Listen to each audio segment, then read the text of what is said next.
two, one, and we are live for a new episode of the Electric Podcast. I am Fred Lambert, your host, and I am joined by Seth Winchild. How are you doing today, Seth? I'm good. All right. This episode of the Electric Podcast is brought to you by Electrify America, the largest public network of fast charging station in the US. We're gonna have a little bit more to say about them later on the show, so stay tuned for that. But this week it's kind of a slow week for electric vehicle news. I'm not gonna lie, but we still have a few interesting news items to discuss. We just might go through them a little bit faster than usual. But what that results in is that it's giving us a little bit more time to answer your questions. So if you guys have any questions or any specific subjects you want us to discuss on the show this week, please put them in the comment section right now. The show is live. And if you can put them in full caps for actual question, that would be easier for us to skim through the comments, since you guys also like to discuss amongst yourself too. So you can keep that in lower cap and your question in all caps. All right, so let's jump in. Tesla sort of sneaks a little new factory by us this week, like that came out of nowhere. Yeah, just right under the radar. Yeah, that was a weird one. Megafactory in Lathrop, California. So in Northern California, about an hour from Fremont Factory.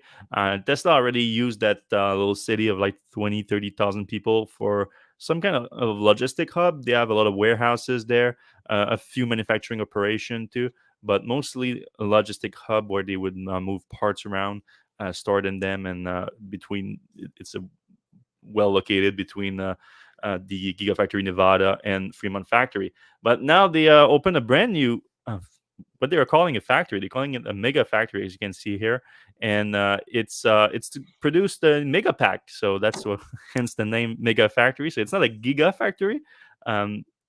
Which leads me to think that they might not produce gigawatt hour of annual production of Megapack, but actually just in the megawatt hour. That would make more sense, unless they're really just going for the name of the Megapack. And so that's the kind of big news here, because until now Tesla has been only producing all the stationary energy storage products like the Powerwall, the Power Packs, and the Megapack at Giga Nevada. So this is brand new for them, bringing that into California. Was actually announced by the mayor of Lathrop, Sony Doliwal. And no official announcement for Tesla, other than they actually held this groundbreaking ceremony here that the mayor attended with gold shovels. Yeah, good old gold shovel for that little photo shoot here. But yeah, it's official. It's just that Tesla didn't make a big deal out of it. Just a brand new mega factory, and that's pretty much it. Yeah, I mean, a lot of real estate for Tesla and iTruck. We did a deep dive on that in 2019, where they expanded in the city, where they had like two 500,000 square foot warehouses there, 1 million square foot, and another 870,000 square foot building. So very large real estate for Tesla there. It's not clear if this new factory is in one of those, or if they acquired another factory here. That we're going to try to find more information about that. But that's all we got on the new Tesla Megafactory for now. I thought it was strange that the mayor, after our story, deleted his Facebook post. I wonder if Tesla had a special announcement or plan to have an event or something later on. I mean, they need a PR department for that, to time it with the PR department of the mayor's office, and then they wouldn't have any of those issues. Yeah, I needed to squeeze that in, a little need for a PR department at Tesla, U.S. PR department, I should say, since they have some in other markets. All right. Speaking of new Tesla factory, Elon commented on a rumor that Tesla was going to build a factory in Russia. So there was some media report in Russia that specifically said that Tesla has agreed to build a new factory in Korolev, Russia. So Elon chimed in and said Tesla has not yet decided on a 4 Gigafactory location. So it sort of denied the rumor that's going to be there, or at least that's confirmed to be there, but sort of also confirmed that Tesla is looking for a new location for a 4 Gigafactory. So this isn't the work. Not that that's completely new information. Tesla has always been clear that they plan to not stop at Gigafactory Texas or Berlin, or whichever is going to come last between the two. But the two looks like they're going to start production and this year, and they're both going to expand a lot. I mean, Berlin is going to focus on Model Y first, so Texas also. But I mean, at Texas, Tesla's been talking of building the Cybertruck there too, building Tesla Semi there, possibly even the Roadster. So it's a ton of production and there's a ton of space to grow there too. But yeah, a Ford Gigafactory has always been in the plans, and there've been a lot of rumors all over the place right now. So there's been rumors in the second one in China. There's been rumors of a second one in Europe too, even though like Tesla hasn't even finished building Berlin. But before even all that happened, I don't know if you remember, I said, but Elon has been talking about another factory in the U.S. where he was talking about a tri-state area in the northeast, east coast. Yeah, I Uh, think we were thinking like West Virginia, Ohio, Pennsylvania. Is that the three states we were thinking? well, I think there's a few like places that can call themselves like tri-state area where it all links a bunch of states together. But yeah, I mean that was the top suspect, I think. There's And also the New York, Connecticut, New Jersey tri-state area, but that's doesn't seem like a good place to put a factory. yeah, it's not usually a big automaker area, but yeah, I mean, some place between like Michigan, Ohio, all that stuff too would make sense. One in Canada has been rumored too before, and that wouldn't be a bad place. There's been some auto manufacturing in Canada for years. With Hyundai has been here, GM, Ford. So it's not all of the cars either, but I don't see it happening at the moment. But with North America now, with Gigafactory Texas being so huge and so much space to grow, I don't see it as much as a near term focus. Like it would be the next factory there. But at the same time, Tesla also need, like, if you remember back in the day, Gigafactory meant battery factory, meant gigawatt hour of production of battery factory, battery cells. I mean, and Tesla's going to need a lot more of those. I know that one of them is planned in Texas too, one of them in Berlin. But if Tesla has really those ambitions of like with the Tesla Semi program, that's going to be a big battery demand driver.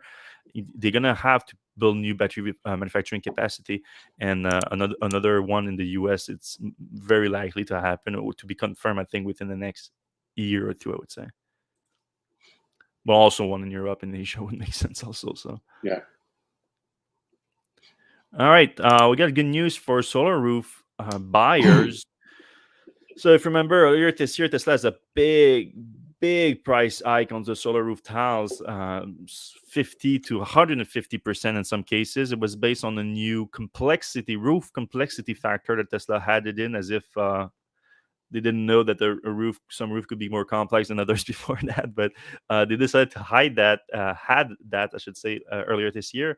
And the real surprise is they didn't only had it on new quotes, is they had it a price hike, which again sometimes 50 to 100 to 150% higher than the previous price. They had it down on people that had signed contracts with Tesla. Not only signed contracts, but people that already like did work in order for them to be ready for to receive the new roof. So that was pretty wild, and I don't know what Tesla was really thinking, well, how they were gonna get away with that, because we were talking about signed contracts here, and in the developed world, that usually means something. Signed Yeah. contract. So what happened this week is well, there's been of course a bunch of lawsuits around it. The lawsuits were consolidated last month, and into basically was gonna turn into a class action lawsuit. And but now on we learned this week that on September 13th, Tesla's lawyers informed the plaintiffs, so the solar roof owner with signed contracts, that they launch a program for customer who signed solar roof contracts before the April 2021 price changes, to return those customers to the original pricing if they were subject to the price increase, of course. So I don't know what a program is. I mean, it's just honor. It sounds like Tesla is now reverting their decision and saying that they're gonna honor the original prices on those contracts, which, I mean, makes sense.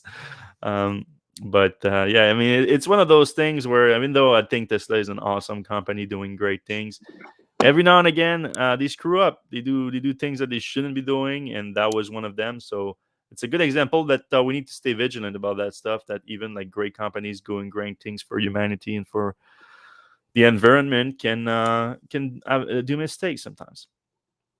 especially now that Tesla is like a $750 billion company. Like, I think Elon said something when they did the price hike. He was like, "Yeah, we screw up on the price, but now everyone needs to pay that price, or otherwise we're gonna be in trouble." Like, yeah, you guys have $10 billion in the bank. Like, are you gonna be in trouble for like, let's say that this affects? I don't think it's gonna affecting more than 1,000. I'd be surprised if they had 1,000 signed contracts at that point. So a few $millions at worst, probably. Yeah, it doesn't seem like it would be worth the negative publicity. But if you don't have a PR department, you don't know that. So Oh, we're 2-2 today. That's good average. Yeah, and you know what? What I thought was interesting too is I don't know if I know we didn't report on that actually on the podcast, since I think this happened like late Friday night. But Tesla, as we previously reported, Tesla was revamping the referral program, and they officially ended it on last Friday, uh, removing the incentive for all products except for the solar roof tiles, which was an interesting move. Not only that, they actually increased the incentive on the solar roof tile to $500 per system that gets activated, I think is the actual language. mhm. So not a that was the big first surprise, because we reported like in May, I think, that Tesla was planning to revamp the entire referral program, to move away from people to just have a shared link for people to spam that link and everything, which have been a problem on like the YouTube and the blogs and the social media a lot. But they want to do more of a like person to person referral, where people can actually like give test drive to potential buyers, and through that then they're gonna have some kind of system that's gonna associate them then through the app, and give them a referral that way. So that should be coming up, I think, by the end of this year, according to our sources.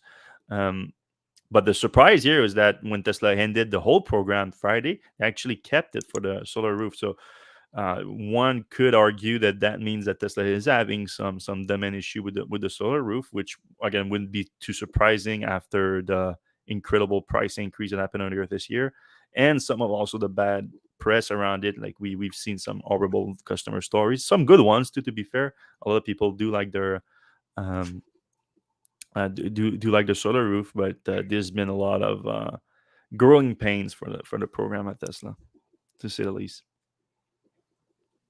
All right, we might have discovered the new king of Tesla Bulls this week. That was an interesting one here. This guy, I'm gonna butcher his name, unfortunately. I'm sorry already. Uh, Kuguan Leo. Let's just call him Leo. Probably that's gonna be easier. Though if there's a better pronunciation, let me know.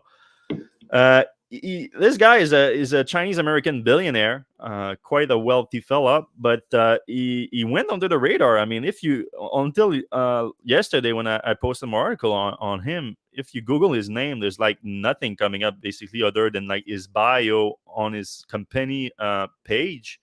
He founded a company called SHI International, a big IT company that has contracts with a lot of some of the biggest company in the world. So a huge IT company, but it was private, so people don't know. Well, it is private still, so people don't know a lot about the company's financial and everything, or the wealth of the owners. So the guy went under the radar. The only thing that pops up actually is just last year he bought James Dyson from Dyson vacuum fame.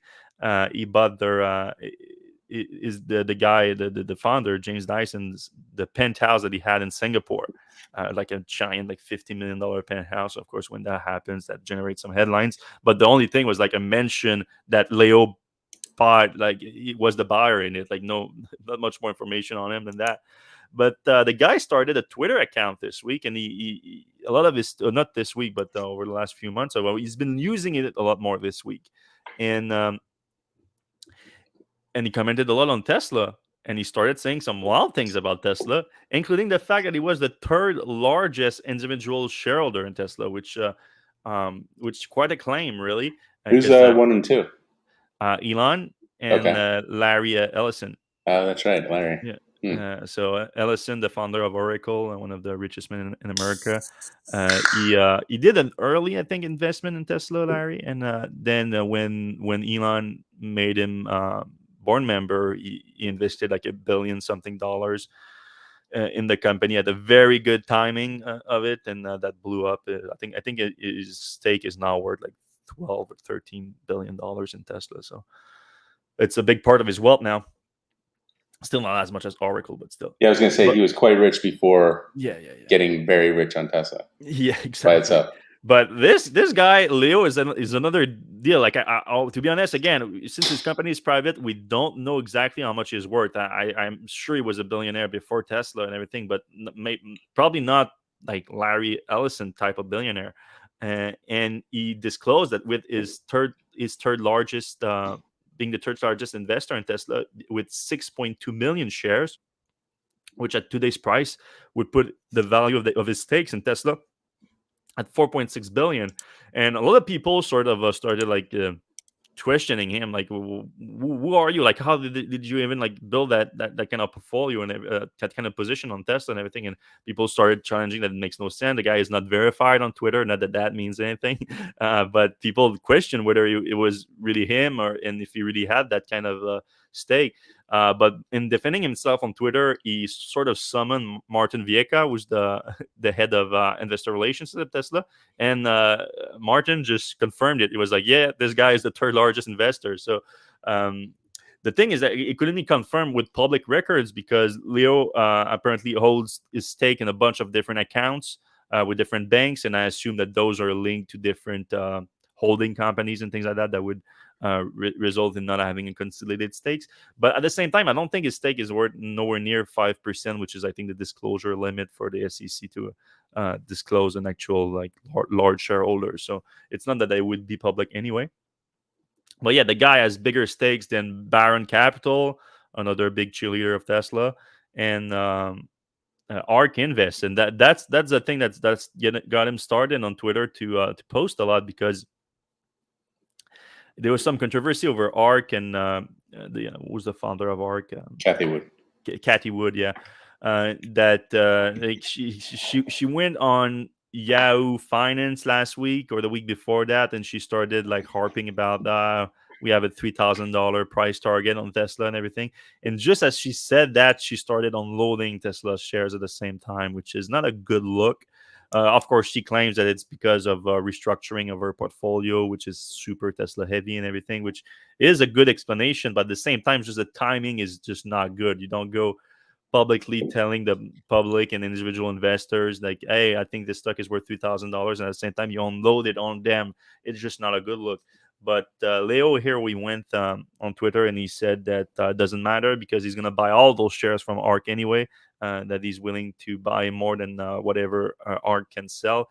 And he shares ARK's $3,000 per share price target. So very ambitious long-term holder for Tesla, because if it goes there, it tends to make him one of the richest men in the world by a wide margin, with 6.2 million share. And he says he wants to add 1 million by early next year. So that alone is like a $760 million investment.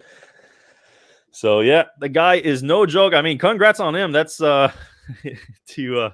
put it mildly, you need some cojones to hold a position like that. Again, I don't know like how much of his portfolio is worth, but based on what he's saying, it sounds like it's like the majority of it, basically, which is yeah, that takes some cojones. So good on you, Leo. Great building that position. That's him right here with Elon. Yeah, he's a self-proclaimed Tesla fanboy, as he says on his Twitter. I mean, if you made that much money, you'd be a fan too, right? Yeah, I mean, to be fair, it's not all him either. Like, you have to congratulate the whole Tesla team for building that value company. Elon himself would say that. But yeah, should we jump into a quick read for our friends at Electrify America? All right. This episode of the Electrek podcast is brought to you by Electrify America. Electrify America now operates the largest public ultra-fast electric vehicle charging network in the United States. A few recent updates on the network. Electrify America is now coast to coast with more than 650 EV charging stations, with new locations opening every week. It now offers ultra-fast charging stations with speeds up to 150 kilowatts and 350 kilowatts for capable vehicles, allowing you to charge up as fast as possible and get back on the road. EA offers a new monthly subscription plan with contactless payments through its mobile apps, and with it, you can save up to 25% on charging. If you're an EV driver and want to learn more about Electrify America and its growing network of charging stations across the U.S., find out what they're up to at electrifyamerica.com. That's electrifyamerica.com, or hit up the link in the show notes. Thanks again to Electrify America for sponsoring this week's show. Yes, thanks, EA. We have a few more news items to discuss, and then we're gonna jump into the comment section with all the questions. I see that you guys already have a bunch of them there, but we're gonna have time for quite a few. So if you have more, don't hesitate to put them in right now. All caps. Also, there may or may not have been a Rivian test drive this week. So if you have any questions about Rivian, go ahead and put them down there, and we'll give our opinions on it. We can't really comment specifically on test driving or anything like that, but for instance, Electrify America, we just talked about them. Wouldn't it be cool if the Rivian had plug and charge built in, and you could just plug in and get like 250 kilowatts right out of a Electrify America station? That'd be cool, That right? would be cool, Seth. Are you Yep. saying that's happening? Not yet, but we will say it's happening at some point in the future, most likely. So, all right.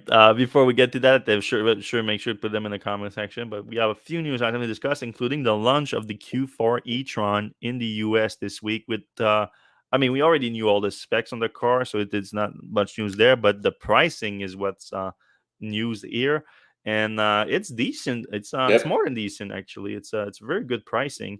Unsurprisingly, we don't have the cheapest version of it here. The 55 kilowatt battery pack, they are again not launching it in the US. The same thing happened with the normal e-tron, if you remember, in Norway and maybe a few other European markets. They launched a cheaper version, but in the US they kept with the higher one because apparently US customers, North American customers, they like their range. They like more range. But the 82 kilowatt hour version is the one that's available. And it comes in 3 different trims. Actually 2 different trims, and then the higher trim is also available in the Sportback version. But the Q4 40 e-tron, Q4 50 e-tron, and the difference is going to be the motors that you have in there. So you have a rear-wheel drive motor on a dual motor with what's the capacity, maximum horsepower going from 201 to 295. And the range, they don't have the range release for or actually EPA estimate release for the rear-wheel drive, but the all-wheel drive is coming at 241 EPA estimate. So you can expect a little bit more range out of the rear-wheel drive version.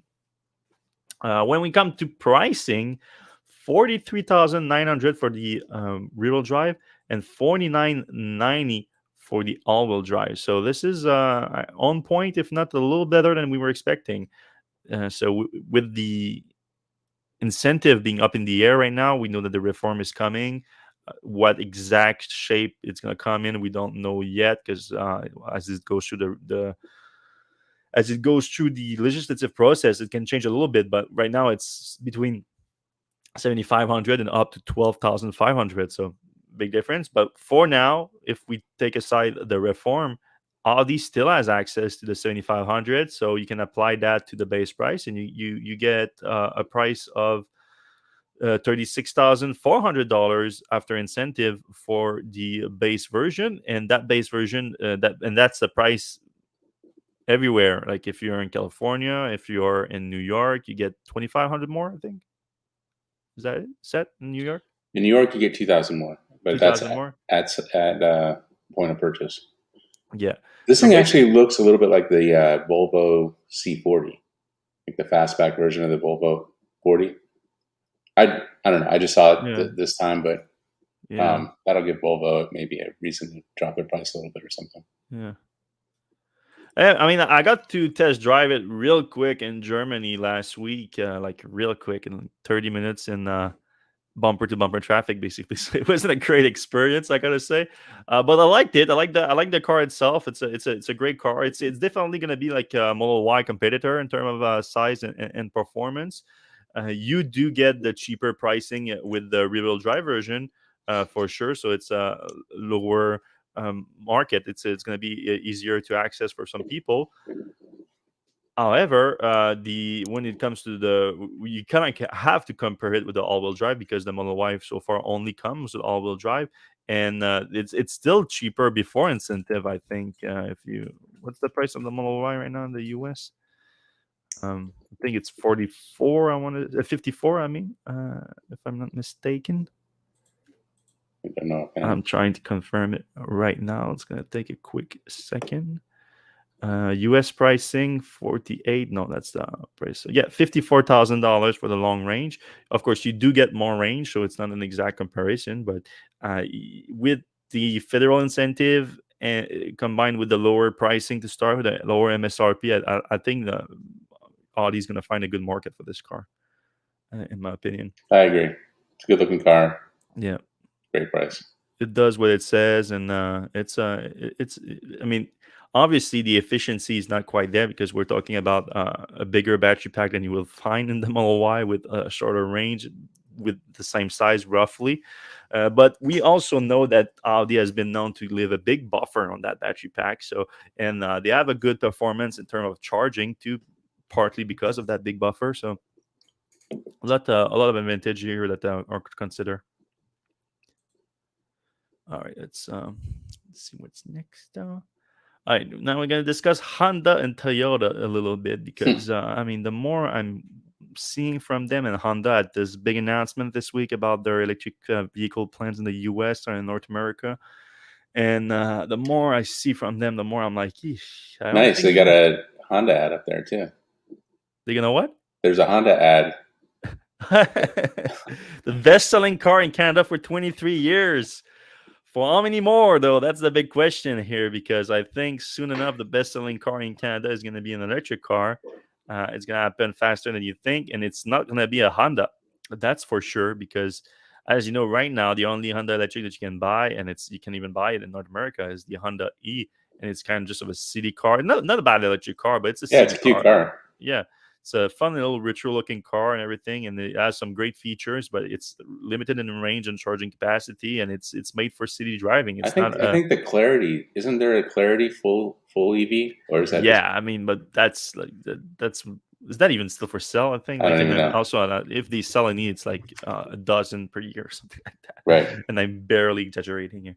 Um, and it's one of those cars too that it's a multi powertrain car. It's built to be like a hydrogen car and a hybrid car and a full electric car. It's Very not, compliance oriented. yeah, exactly.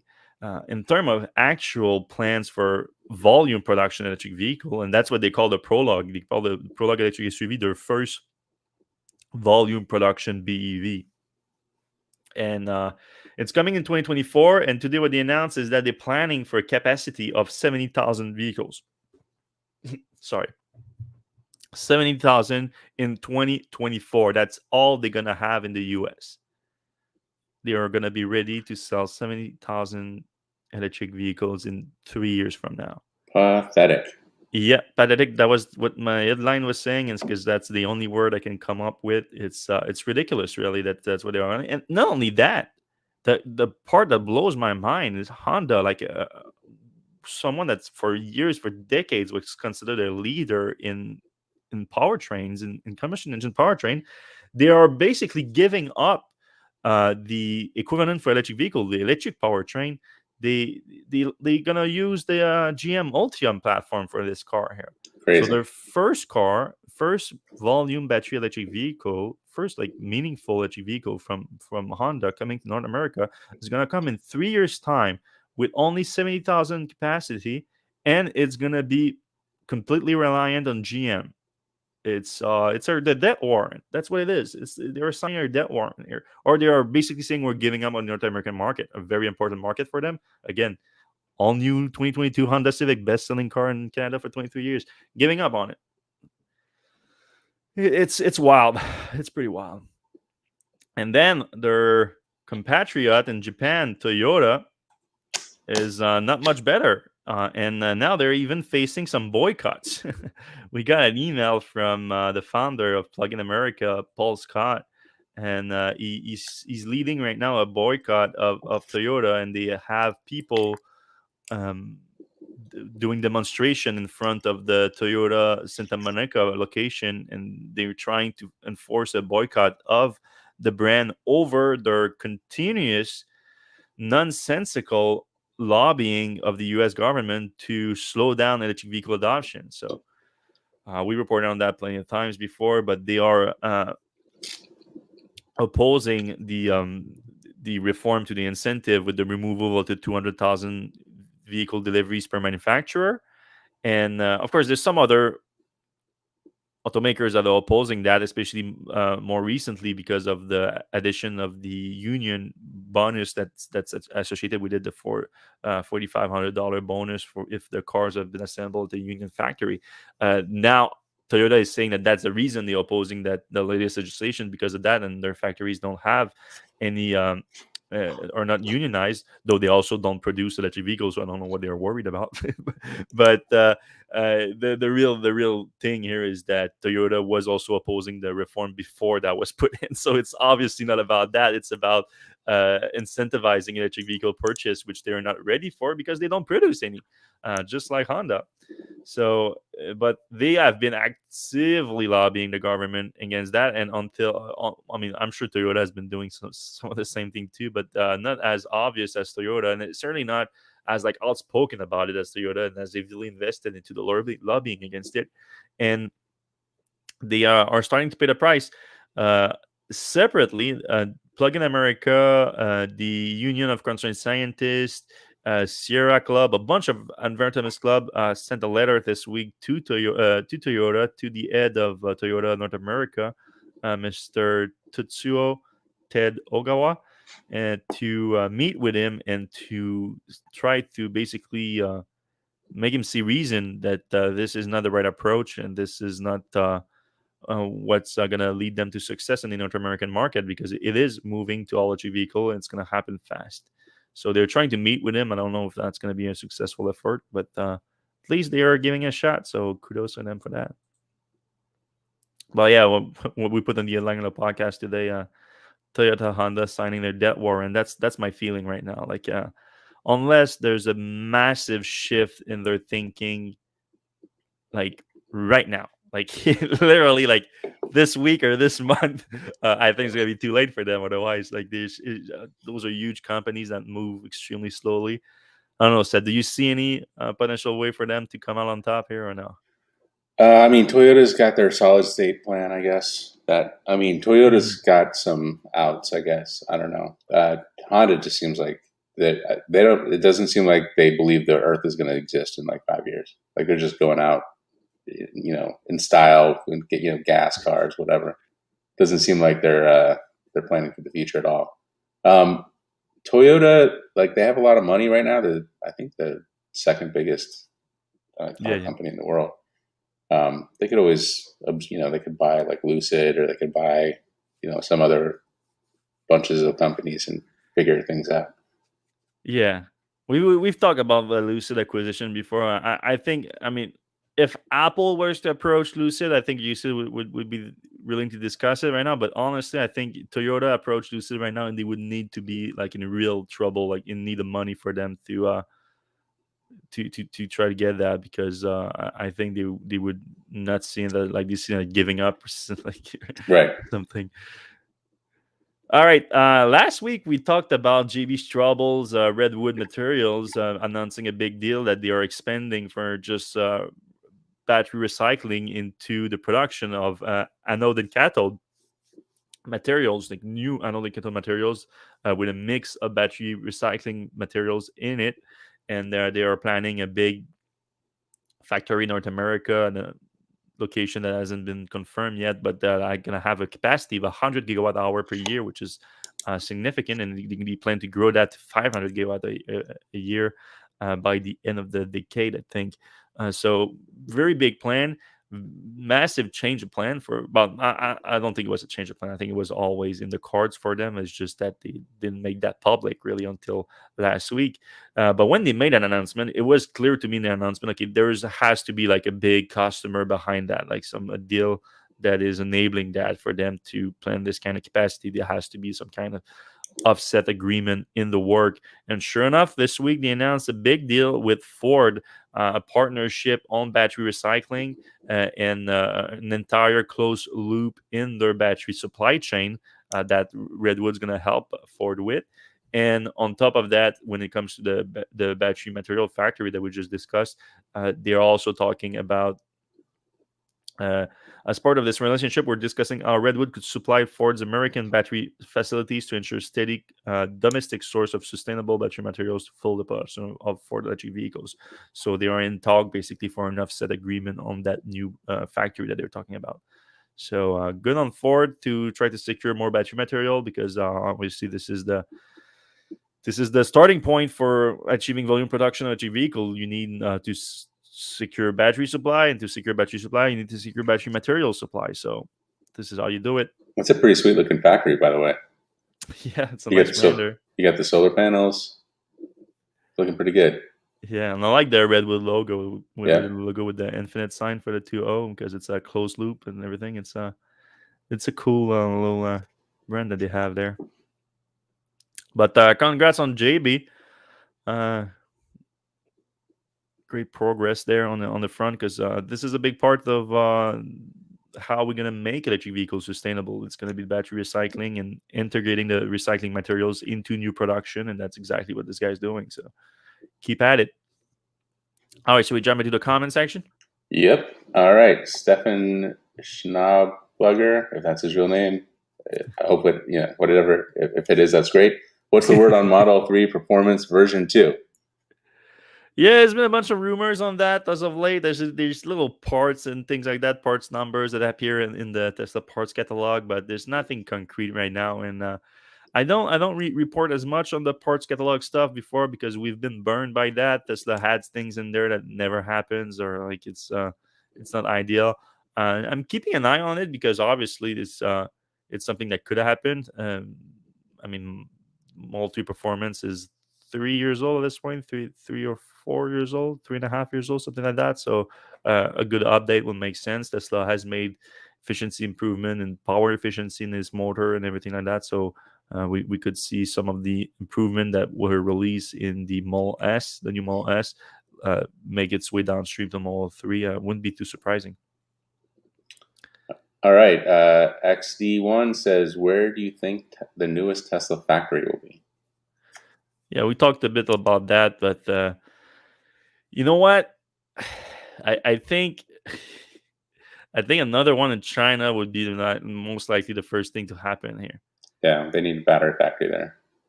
Yeah, Shanghai was just so successful that they're gonna want to replicate that success there. And maybe panels as well, solar panels. All right. Hazrat Noor says, you said some time back Semi is going into production. What happened? Any new progress? Yeah, they are close to production at the Nevada factory. Extremely low volume production, though. We're not talking about anything high volume, but we're talking about the chassis here, the powertrain. But apparently, the Tesla doesn't have the battery supply to make any kind of volume production there in term because the Semi was supposed to use the new 4680 cells, and as we've been hearing lately, there some issues to start to integrate those into Tesla's vehicles. Even the Model Y now, Tesla is talking the new Model Y being produced at Berlin, not talking in Texas, might not even use the 4680 to start with in the structural battery pack. So right now the bottleneck appears to be the 4680 cells, which Tesla has made clear that Tesla Semi kind of needs to achieve the performance specs that they previously announced. All right, so this is the news that Tesla is supposed to unleash the button tonight, right? I think that's when it was promised. Any tips on how to get access to the button? Yeah, I mean, I don't know exactly what kind of form that will take. The only tips I can tell you is like right now, if you go to your software settings, you can choose the advanced software option, which supposedly give you the new update faster. I haven't seen any data on that being actually through anything, but I would have that enable at least. So I don't know if Tesla can uh, if it's going to be like added to that. Is it going to come in a software update? So this doesn't necessarily need to have a software update. Sometimes it's just in there and it's hidden and it can be enabled. So we're going to see if you can just like the buttons appear and you have to appear, or if you have a software update and then you can do it. But the only tips you can have right now is to have the advanced software update enabled, the option. And also apparently if you're connected to Wi-Fi, it can help you get the update faster. So make sure that your car is connected to your Wi-Fi.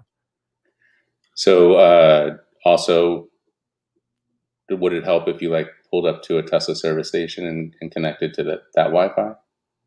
We've heard that before, yeah.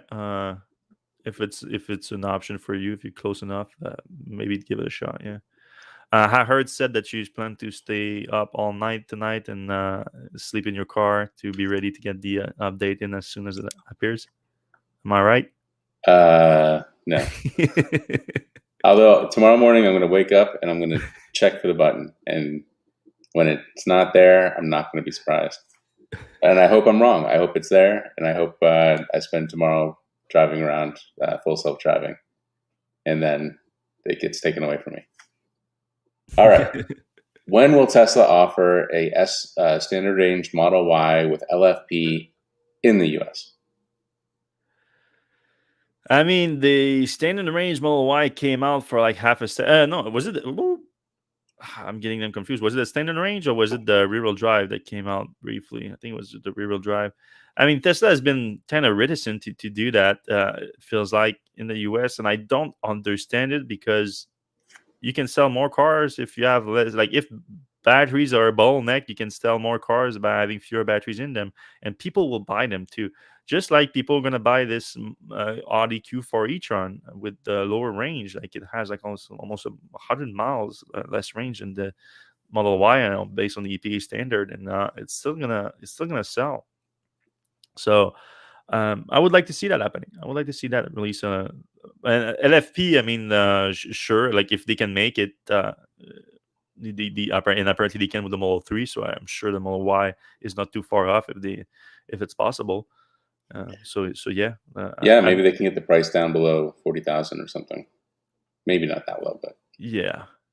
For lower. even 45, a 240 to 50 at 45, that would 240 miles of range. I mean, at 45, that would be a killer. Yeah. All right. I mean, whatever they released in China just now, like, Right. apparently that's selling the hotcake. Yeah, they can't make enough. All right. Roll of 20 says, what do you think of the Lightener sulfur battery coming in 2025? Vaporware or possible? I know nothing about it, so I cannot answer that. Same here. Lightener, I've never even heard of Lightener. We take things seriously when they start to get into production. So, or when people who know what they're talking about get behind it. All right. This guy used EA charging last weekend for the first time with his Nero. It had 80 miles in 18 minutes and had a 10 minute courtesy period before the tech said it would start charging idle fees. That's pretty good. It sounds like a nice little experience. Yeah. Little charging experience. And then he's calling the Audi that we talked about the Audi 4 instead of the ID4. I guess it's a similar MEB platform vehicle. So yeah. I think they are really in the same category. Instead, Audi is a little bit more premium. Yeah. Eric Williams has a nice shout out to Michelle Lewis, our colleague. She puts out great content. Can we get her on the podcast? I don't know. I kind of feel like this is her. She's at the bar at this point, so I don't know if we can kind of drag her out of that. But what are you saying? No, I mean she's relaxing. This is her casual time. I didn't know that. I didn't know like the 4 p.m., 5 p.m. was from it's Friday five, night. it's Was 5 o'clock, Michelle's bar hour? 5 o'clock somewhere. I'm gonna ask her to confirm that. Okay, sorry, Stefan. It's his real name. I didn't. I have a weird last name too. So here we are. Have you seen anyone that has done a teardown on the SR Plus Model 3 pack with LFP cells? Very curious to see how it is packaged cool. That's a good point. Yeah, I don't know. I mean, I guess we could see that relatively soon now that they are expanding. We're getting them in the U.S. too now, apparently. So I may if it has happened yet, I don't know, but I would be surprised if it happens soon. Frederick Stimkorb says, any investment in Rivian or Lucid? No, I don't even think they're public yet. Yeah, Lucid is. Lucid one spot. I have a small investment in Lucid. I had a bigger one. I invested a lot of those. Damn, I'm forgetting the name. The SPAC deal. I invested in a bunch of those SPAC deals early on for the company that I thought would make sense because they get a boost for no reason when the deal gets through, even though like it's almost 100% sure they get through the deal because it's that's the point of a SPAC. Yeah, the SPAC exists to make that deal. Once the deal is made and they announce, like it's pretty much a done deal. So when Lucid got its big pop after the deal went through, I sold most of my position. I still have a little bit all of it, but not much. Rivian is not public yet, and if they do come public, which apparently they plan to do soon, early next year, I've heard, it might be a good investment, but it won't be cheap. And we're talking about like they're looking at an $80 billion valuation or something. Yeah, which is impressive. Yeah. But so as I've been alluding to, there's been Rivian test drives, and I'm not going to say if I liked it or not. I will say that I did put an order on one. So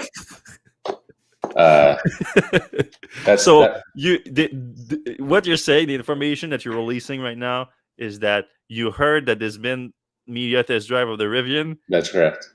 Okay, which a lot of people have heard about. It's not new information. And at the same time, completely separately, you happen to have placed an order for the Rivian R1S, if I'm not mistaken. The R1S, yeah. That's the SUV one. Yeah. Because the pickup truck would be cool, except we have the dog. I wouldn't want to put the dog on the outside as we're going to Vermont in the winter. I think that'd probably be. Yeah, it's a husky. She would love it. Yeah, she would love it. You would lose her halfway through. Like she would jump after a deer or something. But she would. Yeah, and I could probably get like a cab or something to put on the back. But man, that from what we've seen of the Rivian and what we think we know about the Rivian, that is a impressive vehicle. 3.0 0 to 60 time. For a truck that big, all kinds of little Easter eggs in there. It's going to be sweet. Yeah. I mean, in terms of the valuation, I do agree with you. In terms of the product, I'm extremely impressed with Rivian. In terms of the company in general, I'm very impressed. Like they don't make a lot of mistake I mean, they're not that young of a startup, but like for their first consumer vehicle, there's not a lot of mistakes. But the value comes with achieving volume production of a profitable vehicle, and that like the fact that they haven't made a lot of mistakes up to that point is a good look, but doesn't mean that they're gonna achieve that anytime soon, and they need to in order to have a valuation of $80 billion. Like you gotta have to produce thousands and thousands of those pickup trucks and SUVs. Yeah, and there's a lot of like learning curves. Like I'm sure you've thought of this, but like when you buy one of these, you have to insure it, and most insurance companies are going to be like, "What, Rivian? Mm-hmm. That's not in our drop-down menu." Like, well, they want to do their own insurance too, and apparently they're going to be ready to launch in like 50 states, like pretty quick. Which I mean, and they're doing their own charging network as well. Yeah, that's a big one. That's one of those things. I see they're not making a lot of mistakes. Like they know the big advantage of owning your own network, which a lot of people criticize, and I understand why, but I think it's misguided. I mean, there's gonna be plenty of space in the market for companies like Electrify America's that have a public network that caters to a bunch of different automakers, and I think ultimately that's going to be the model that's going to survive long term, but very long term. Right now, as it stands, like Tesla still has an advantage for its car with the supercharger. That's exactly right. Yeah, so Rivian knows that. They know, like, all right, we have to do our own thing until everything else catch up. But I mean, Rivian, we've seen Rivian charge on the Electrify America superchargers and pictures and things like that. Like they use both, so both can coexist. It's just that you and to me, it looks like Rivian is also going after the dead spot that you have in the country right now, like the places where there's not really a lot of fast charging capacity at this point to bridge the gap between level 2 and Electrify America too. Yeah, So yeah, I'm excited about it. Has yeah. Rivian delivered more than one car now? As Tanis Stefanis. I mean, I don't think they've started official deliveries just yet, but they. They've manufactured at least one, and they're gonna probably announce deliveries this week. Yeah, I mean, they said September. We are September 24th, and everything looks like they already have production cars for customers, so they're gonna have to deliver them and respect that timeline that they did, since they could. But again, what we're talking about is the volume production. That's really what's important. And to be fair, they also have delivered vans to electric vans to Amazon, Yeah, and that's part of what's helping their valuation, I assume, because having like 100,000 order for delivery vans with Amazon is probably worth a few $1 billion in itself. for sure.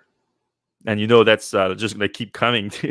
Like, Yeah, there's Amazon's not going away. yeah, Amazon's gonna have a fleet of millions of cars of delivery vans all over the world, and by the time Rivian can even deliver a third of those, they're gonna start like needing new ones from replacing their fleet and everything. These things are gonna be in the roads nonstop. Yeah. Anyway, very exciting stuff, and well, I think that's it. Are we done with the questions? Yeah, we're done with questions. All right. Well, thanks a lot for listening, everyone. Thanks a lot for watching live. If you're on YouTube watching on the side, you can give us a thumbs up and a subscribe. That helps the show a lot. If you're listening on your podcast app, wherever podcast app you are, if you can give us a 5-star rating and a review, if you do like the show, that would be super appreciated because that helps the show a lot. And we're going to see you same place, same times next week. Have a safe weekend. Ciao.